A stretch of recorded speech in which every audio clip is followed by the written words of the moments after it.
So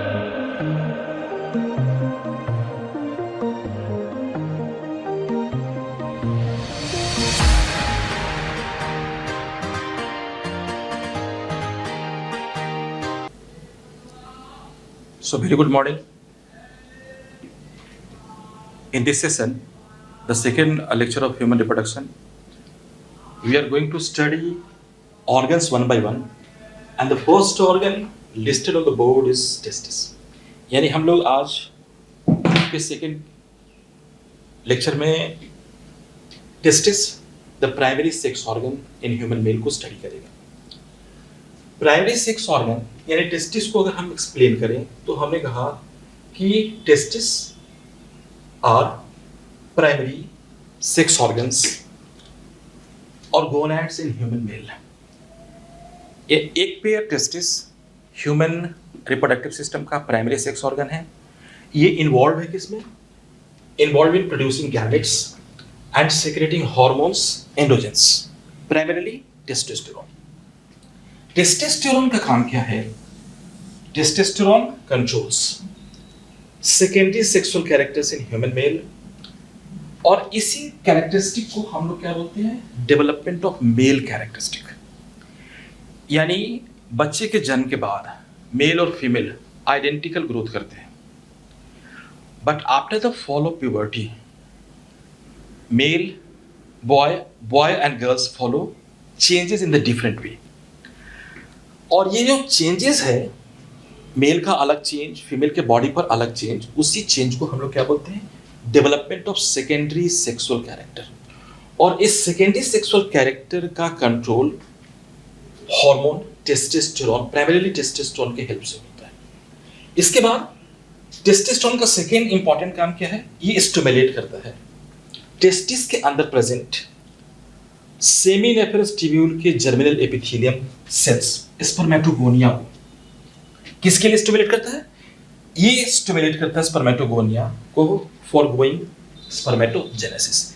यानी इसके effect से स्पर्मेटोगोनिया स्पर्मेटोजेनेसिस के अंदर जाता है, उस प्रोसेस को फॉलो करता है और स्पर्म या स्पर्मेटोजोआ का प्रोडक्शन करता है. इसके बाद हम बात करें कि ये testis the pair of sex organs कहाँ लोकेट करता है. तो इनका लोकेशन हमने यहाँ पर एक्सप्लेन किया है कि ये स्कॉटल सैक्स में पाए जाते हैं.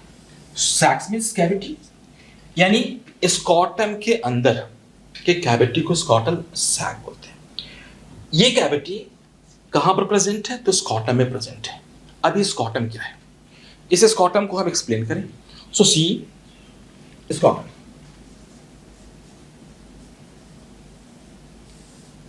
इसके बारे में पहला इंफॉर्मेशन हम लोग क्या लिखते हैं? Extra abdominal pouch.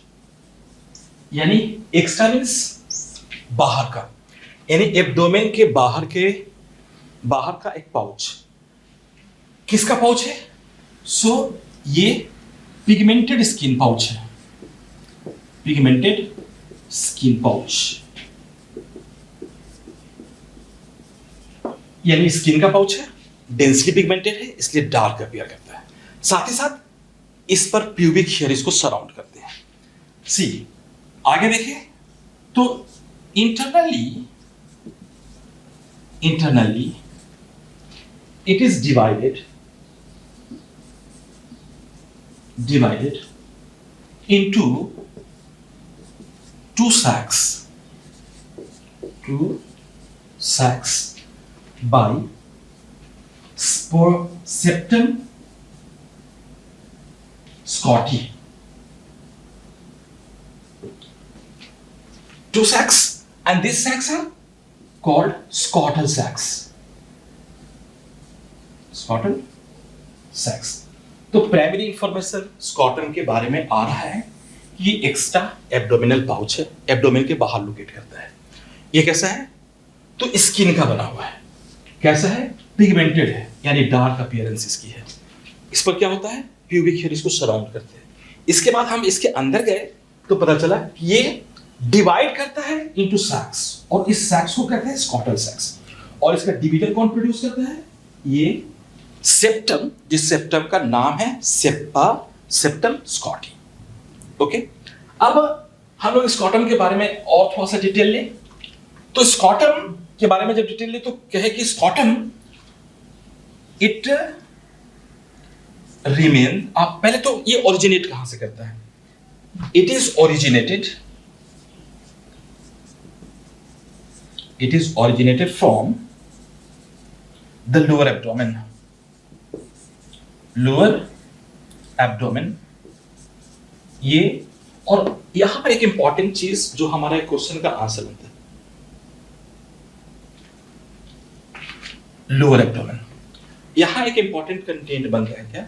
सी, ये लोअर एब्डोमेन से ओरिजिनेट करता है, लेकिन एब्डोमेन के साथ कनेक्टेड है। और कनेक्टेड किसके थ्रू होता है? तो वो बहुत इंपॉर्टेंट है, क्योंकि यहां से एक नीट क्वेश्चन बनता है। देखिए कैसे, it remains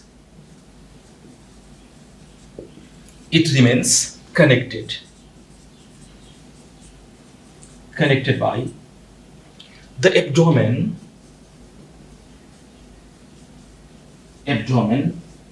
through inguinal canal।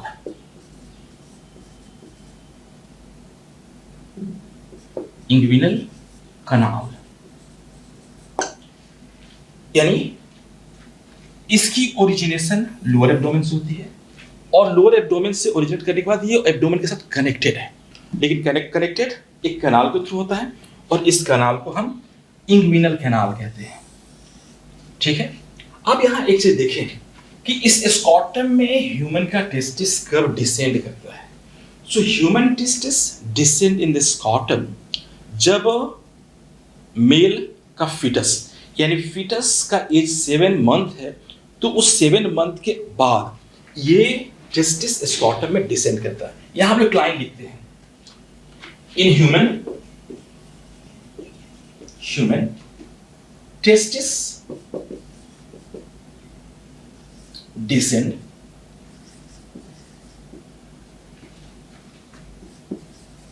descend in the scrotum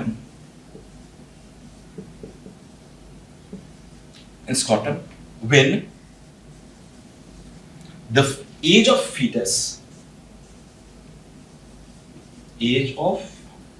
male fetus is about 7 months। यानी हमारा 2 क्वेश्चन नीट का, एक क्वेश्चन यहां से कि स्कॉटम और एब्डोमेन के बीच के कैनाल को क्या कहते हैं? Confirm answer inguinal canal. Testis, human का टेस्टिस स्कॉटम में कब जाता है? जब इम्ब्री ग्रो कर रही होती है। तो हमने कहा कि जब मेल की इम्ब्री और फीटस अपने किस एज में है? 7वें महीने में है, तो टेस्टिस स्कॉटम के अंदर एंटर कर जाता है। लेकिन यहां पर एक क्वेश्चन और बनेगा कि sometimes testis not descend into scrotum. ये एक डिफेक्ट है जो किसी किसी ह्यूमन में आ जाता है, यानी टेस्टिस एब्डोमेन में ही रह गया, स्कॉटम में डिसेंड नहीं कर पाया। ओके, तो उस केस को क्या बोलते हैं? यहां पर हम लोग बात करते हैं कि sometimes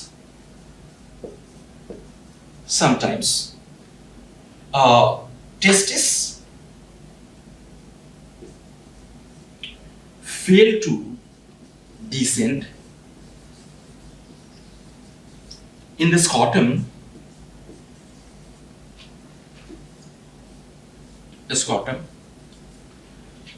is the correct condition is called, this condition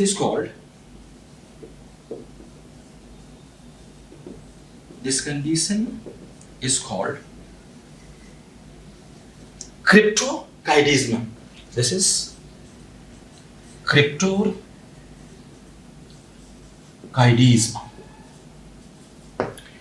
ये क्रिप्टोरकाइडिज्म, यानी हम यहां 3 क्वेश्चन एकदम शार्पली कर रहे हैं। क्या कर रहे हैं? स्कॉटम के बारे में एक बार रिव्यू देखते हैं। स्किन पाउच है, पिगमेंटेड होता है, डिवाइड होता है इनटू स्कॉटल सैक्स, किसके द्वारा? स्कॉटम सेप्टम स्कॉटी के द्वारा। इसके बाद ह्यूमन का टेस्टिस स्कॉटम में कब जाता है? जब फीटस अपने 7वें महीने में होता है।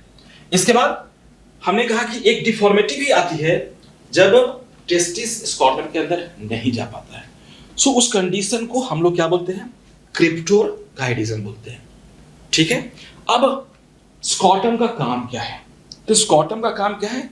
2 to 3 degree lower temperature testis के अराउंड मेंटेन करके रखना, जो इसेंशियल है for the formation of sperm. Okay. So scrotum के बारे में इसकी फंक्शनिंग क्या है?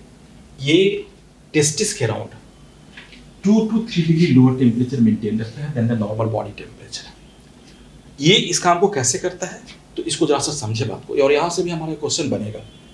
यानी स्कॉटल सैक कंटेन करता है, कंसिस्ट करता है 2 तरीके का मसल, एक तो डार्टस मसल और दूसरा cremaster muscle. Okay.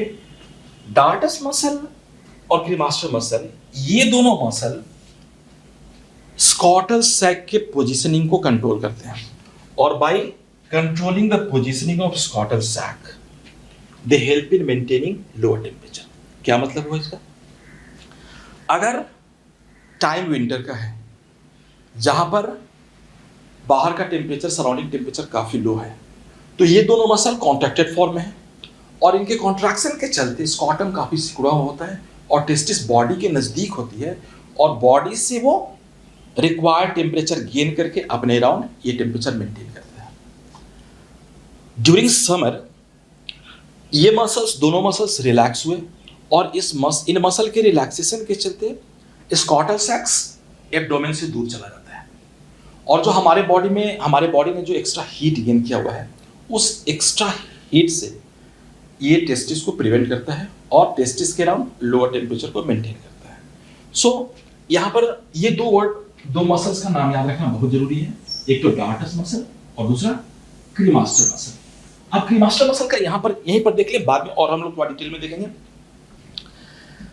Testis extra abdominal pouch में है, लेकिन रेस्ट ऑफ द ऑर्गन्स, जो रिप्रोडक्टिव सिस्टम का और भी ऑर्गन है, वो एब्डोमेन के अंदर है।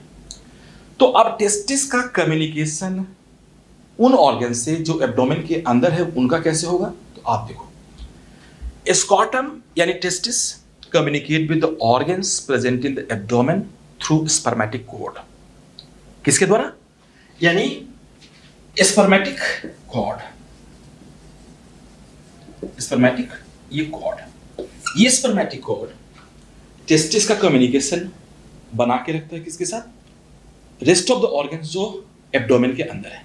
अब ये स्पर्मेटिक कॉर्ड है क्या? तो स्पर्मेटिक कॉर्ड एक कॉम्प्लेक्स है। क्या क्या इसमें होता है? तो इसमें वास डिफरेंस, जिसको हम लोग स्पर्म डक्ट कहते हैं, वास डिफरेंस टेस्टिस से बाहर निकलता है और स्कॉटम से बाहर निकलता है as a component of spermatic cord. तो वास डिफरेंस के साथ साथ और क्या क्या कंपोनेंट लगा? Vas deferens, pair of vas deferens, इसके अलावा ब्लड वेसल्स में artery and veins, nerves, and all these are surrounded by this muscle, cremaster muscle, है ना। और ये टुगेदर फॉर्म क्या करता है? Spermatic cord. So spermatic cord is a complex of vas deferens, blood vessels, artery and veins, nerves, which all are surrounded by cremaster muscle. This is called spermatic cord. तो यहाँ तक हमने testis की location का total information रखा और scrotum के बारे में पूरी डिटेल जानकारी ली। ये भी बताया कि स्कॉटम टेम्परेचर को मेंटेन कैसे रखता है around the testis, which is very essential for the production of sperm. अब नेक्स्ट में हम लोग डिस्कस कर रहे हैं टेस्टिस की मॉर्फोलॉजी और उसकी एनाटॉमी। हम लोग टेस्टिस का स्ट्रक्चर देखते हैं। सबसे पहले टेस्टिस की बाहरी बनावट और उसके इंटरनल स्ट्रक्चर को स्टडी करते हैं। टेस्टिस की अगर मॉर्फोलॉजी देखें यानी बाहरी बनावट देखें तो ये एक सॉफ्ट ऑर्गन है जिसका कलर पिंक है और इसका शेप यूजुअली ओवल होता है। सो it is a soft Oval and pinkish organ.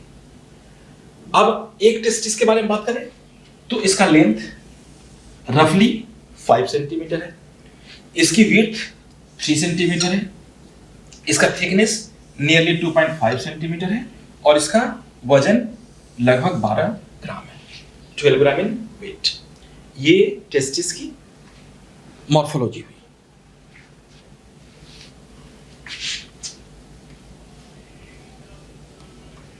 इसके बाद टेस्टिस के इंटरनल स्ट्रक्चर का बात करें, यानी एनाटॉमी ऑफ द टेस्टिस।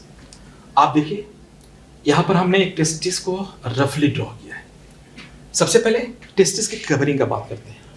तो टेस्टिस की ट्राइलेयर कवरिंग है। आप देखिए पहले ये टेस्टिस की पहली कवरिंग है, इसको हम लोग बोलते हैं ट्यूनिका वैजिनलिस।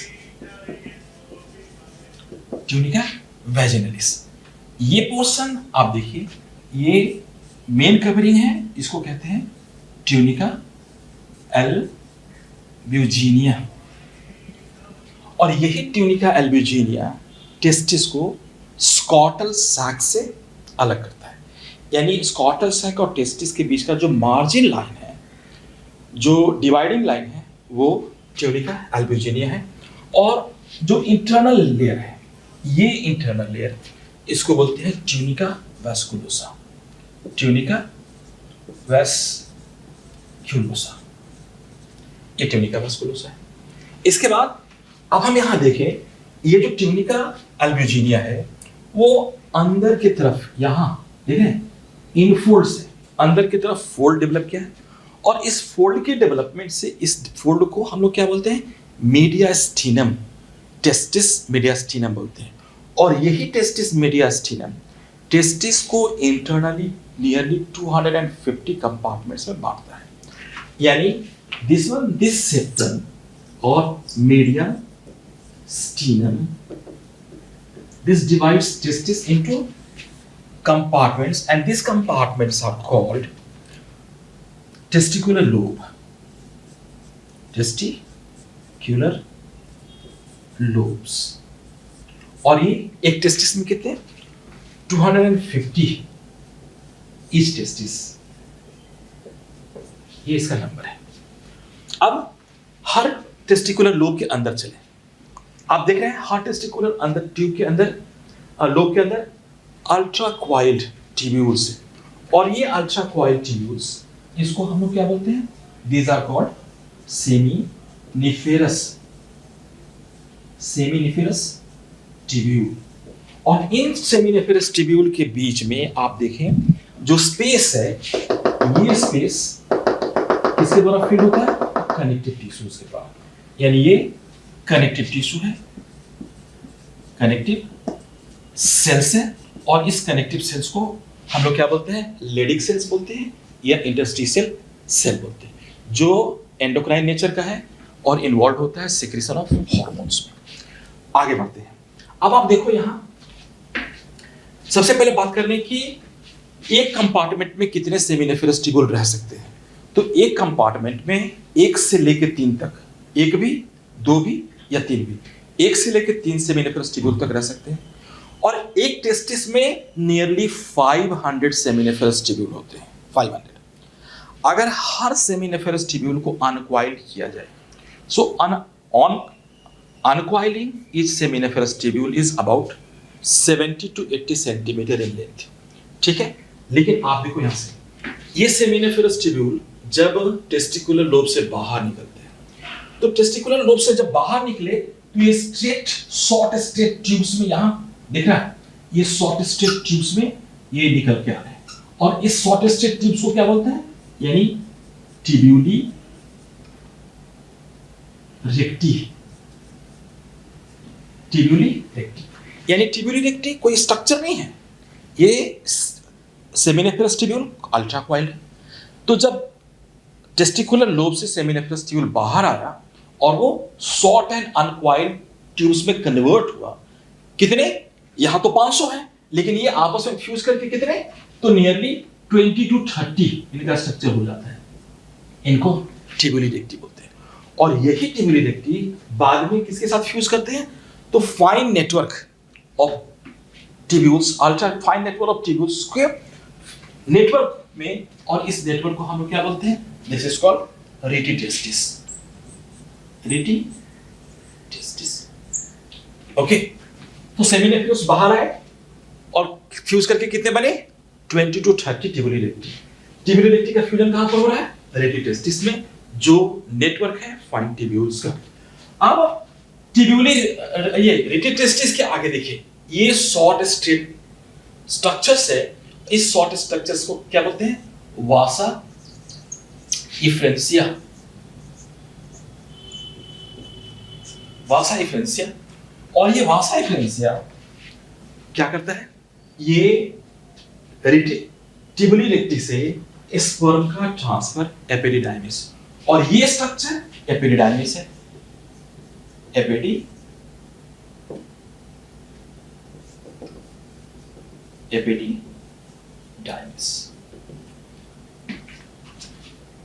यानी ये एपिडिडाइमिस अल्ट्रा कोइल स्ट्रक्चर है। एपिडिडाइमिस नियरली 6 मीटर का इसका लेंथ है। इसके 3 हिस्से हैं, हेड का हिस्सा, बॉडी का हिस्सा और टेल का हिस्सा। हेड का हिस्सा कैप्यूट, बॉडी का हिस्सा कॉर्पस और कॉर्पोरा, और नीचे का हिस्सा टेल। और टेल से एक स्ट्रेट मैनर ट्यूब डेवलप करता है, और ये स्ट्रेट ट्यूब क्या है? वास डिफर्न्स। ये वास डिफर्न्स। तो ये पूरी की पूरी एनाटॉमिकल स्ट्रक्चर हमने यहाँ एक स्केच के थ्रू देखा टेस्टिस के अंदर कि ये सारे स्ट्रक्चर्स है। अब इसको हम लोग एक एक करके स्टडी करें। सबसे पहले स्टडी करेंगे इसके कवरिंग के बारे में, यानी कवरिंग ऑफ द टेस्टिस। अब देखते हैं कवरिंग का डिटेल, टेस्टिस के कवरिंग का detail. Testis is covered by और enclosed into a tri-layer covering and this covering is called tunic।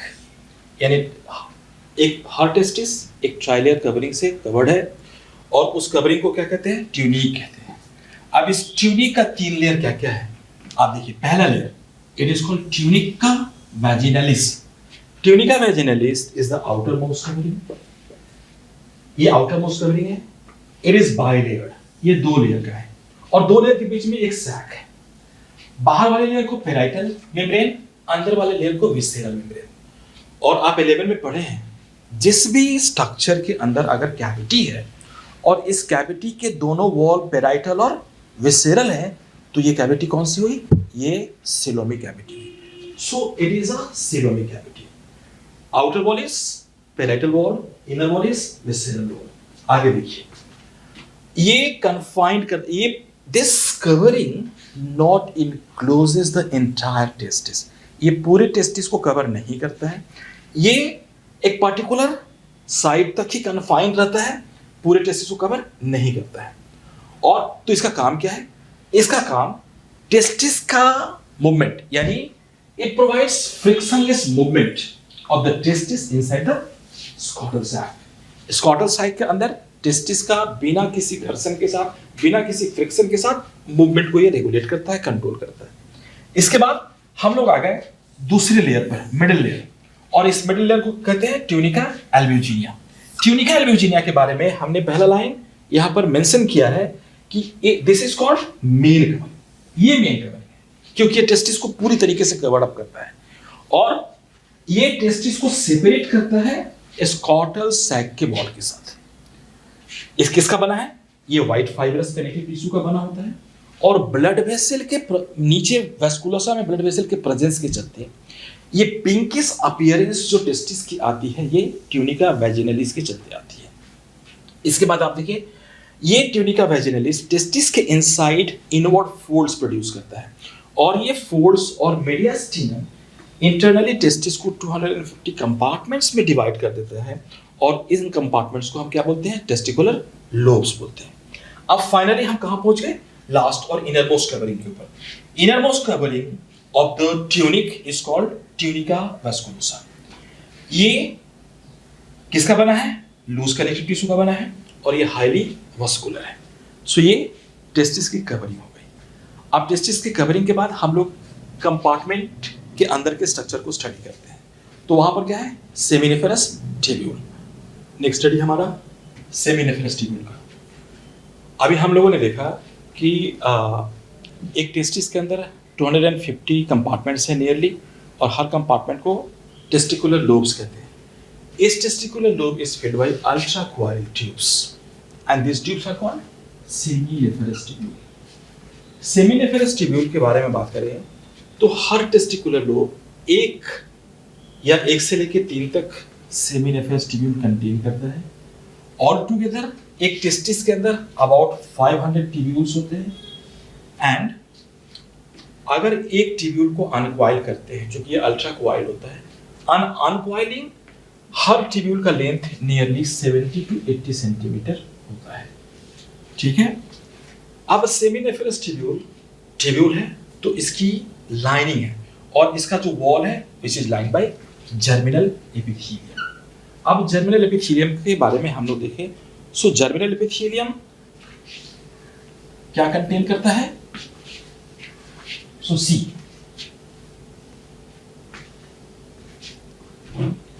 Germinal epithelium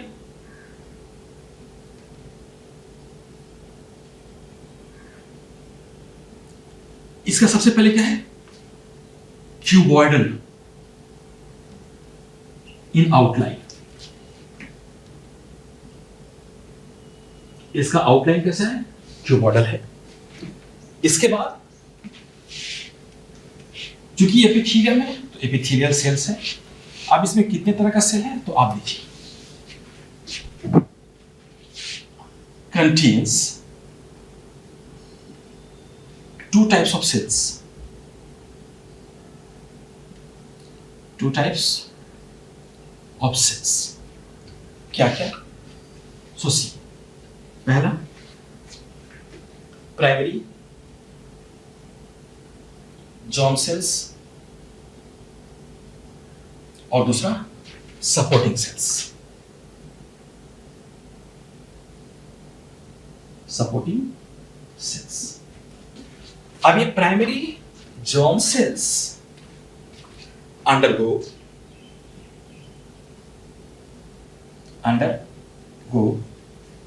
division. कौन सा डिवीजन? माइटोसिस। Undergo division. और इस फेज को क्या बोलते हैं? Multiplication. This phase is called multiplication. To form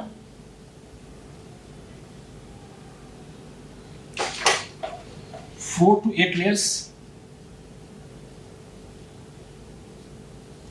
of spermatogonia cells, layers of spermatogonia। अब ये स्पर्मेटोगोनिया दो तरीके का है, स्पर्मेटोगोनिया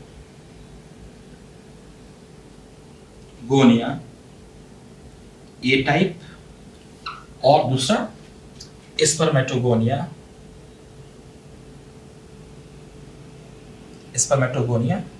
बी टाइप। अब ये स्पर्मेटोगोनिया ए टाइप कैसा है? तो ये प्रीमैच्योर और स्टेम सेल है, जो ऑन मैच्योरेशन कन्वर्ट कर जाता है, on maturation converted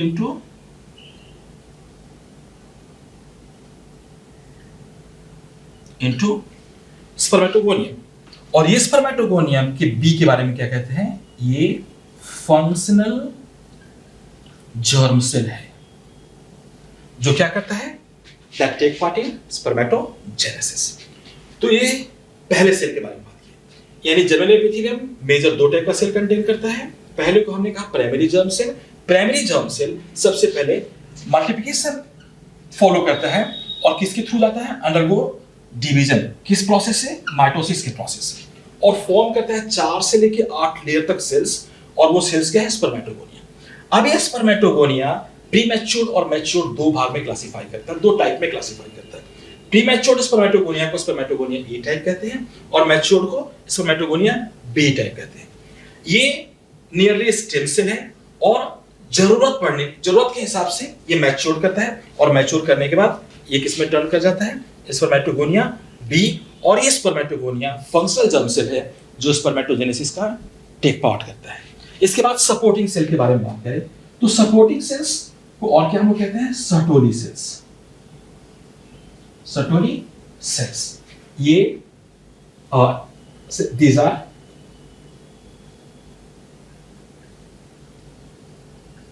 large polygonal cells, cells. ये लार्ज पॉलीगोनल सेल्स है, पिरामिडल शेप में भी होता है। ये क्या करता है? सेक्रेट दो चीज, पहला तो स्पर्मियोजेनिक फैक्टर, स्पर्मियोजेनिक फैक्टर्स। और स्पर्मियोजेनिक फैक्टर्स क्या करता है? स्पर्म के मैच्योरेशन में रोल प्ले करता है ना, play role in sperm maturation.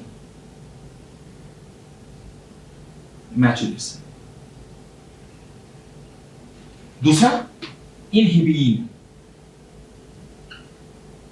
एक हार्मोन है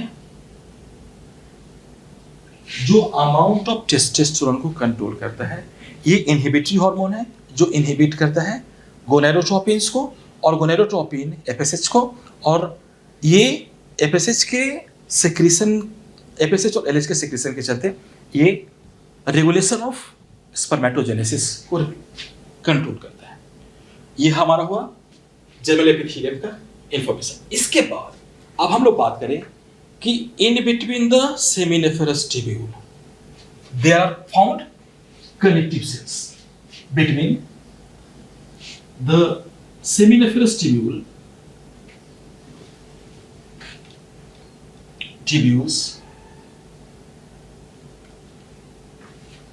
connective cells are present. Connective cells are present.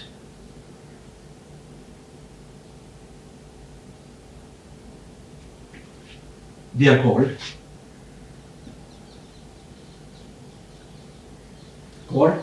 Leydig cells, or interstitial cells. These Leydig cells secretory in nature. In nature क्या secrete करता है? Testosterone. तो ये टेस्टिकुलर लोब के अंदर का टोटल इंफॉर्मेशन है। सेमिनिफरस ट्यूब्यूल का पूरा इंफॉर्मेशन, और उसके बाद सेमिनिफरस ट्यूब्यूल के बीच में जो सेल्स है उसको लेडिक सेल्स या इंटरस्टिशियल सेल बोलते हैं। इनका नेचर कैसा होता है? सेक्रेटरी होता है, एंडोक्राइन नेचर के होते हैं। ये हार्मोन सेक्रेट करते हैं, और ये हार्मोन टेस्टोस्टेरोन जो कि स्पर्मेटोजेनेसिस को कंट्रोल करता है। ओके, सो सेमिनिफरस ट्यूब्यूल जैसा हमने पढ़ा कि ये site of production of sperm है। अब सेमिनिफरस ट्यूब्यूल टर्मिनेट करता है टेस्टिस के अंदर। ये 3 डक्ट्स हैं। पहला ट्यूबुलिटी है। Seminiferous tubule terminates into 20 to 30 straight tubes, and these straight tubes are called tubuli recti. This tubuli recti finally fuse with the rete testis. अब rete testis के बारे में देखें। So rete testis is a network of fine tubules. ये fine tubules का network है। इसका काम क्या है? जो स्पर्म टेस्टिस में प्रोड्यूस हो रहा है उसका स्टोरेज और मैच्योरेशन के लिए एपिडाइमिस तक कंडक्शन, यानी the function of rete testis is what? Conduction of sperm which are produced in the testis to the epididymis for their storage and maturation. Okay? अब इसके बारे में देखें। इसकी जो लाइनिंग है, इसका जो आउटलाइन है वो सिलिएटेड एपिथेलियम है, और इसी सिलियरी मूवमेंट के चलते स्पर्म का कंडक्शन होता है टू द एपिडिडाइमिस। इसके बाद हम बात करें वासा एफरेंसिया।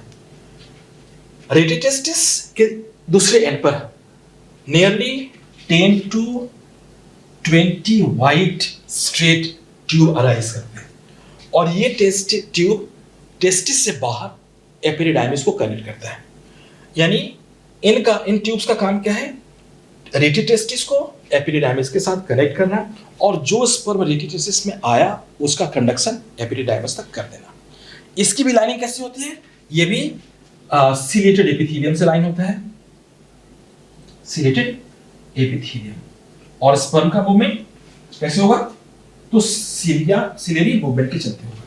अब आप यहां देखिए, ट्यूबुली रेक्टी, रेटे टेस्टिस और वासा एफरेंसिया, ये तीनों टेस्टिस के अंदर का डक्ट सिस्टम है, इसलिए तीनों आपस में मिलकर क्या बनाएगा, intra testicular duct system. Intra testicular duct system.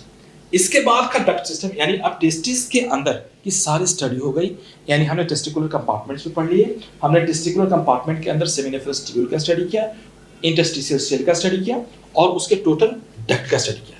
अब हम टेस्टिस के बाहर का स्ट्रक्चर डक्ट करेंगे। इसमें सबसे पहले बात करेंगे एपिडिडाइमिस के बारे में बात करते हैं। तो स्टडी करते हैं epididymis. So epididymis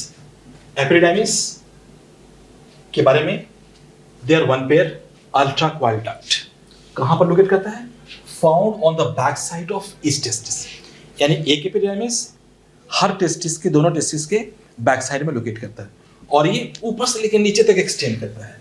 so each is extends from upper two the lower sides of the testis. इसके बाद आप देखिए यहाँ पर ये फॉर्मेशन इसका कैसे होता है, तो जो वासा एफरेंसिया आपस में फ्यूज करते हैं और फ्यूजन और उसके एक्सटेंशन के चलते एपिडिडाइमिस का फॉर्मेशन हुआ, यानी formation of epididymis is due to the fusion of vasa efferentia. Nearly ये 6 मीटर लंबे हैं, यानी each epididymis is about 6 metre in length और the entire length of epididymis is divided into 3 regions.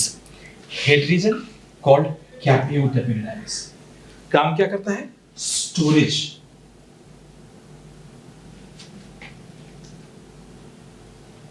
of sperms. Body, इसका काम क्या है, maturation of sperms. कितना वीक लगता है, nearly 1 week टाइम कंटेन करता है। Cauda epididymis extends into the vas deferens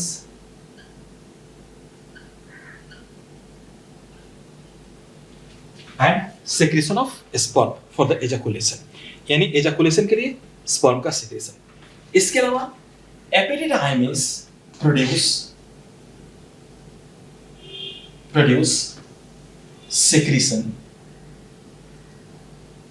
which form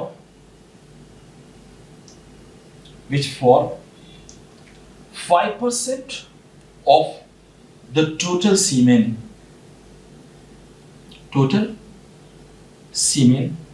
यानी इसके अंदर से सेक्रेशंस भी आता है और ये सेक्रेशन सीमेन का 5% फॉर्म करता है।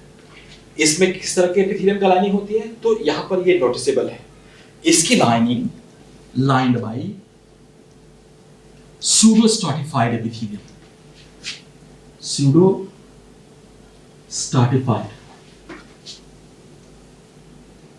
एपिथेलियम, ये सारे इंफॉर्मेशन डायरेक्ट क्वेश्चंस है। अब एक चीज और देखें, यानी टेस्टिस प्लस एपिडाइमिस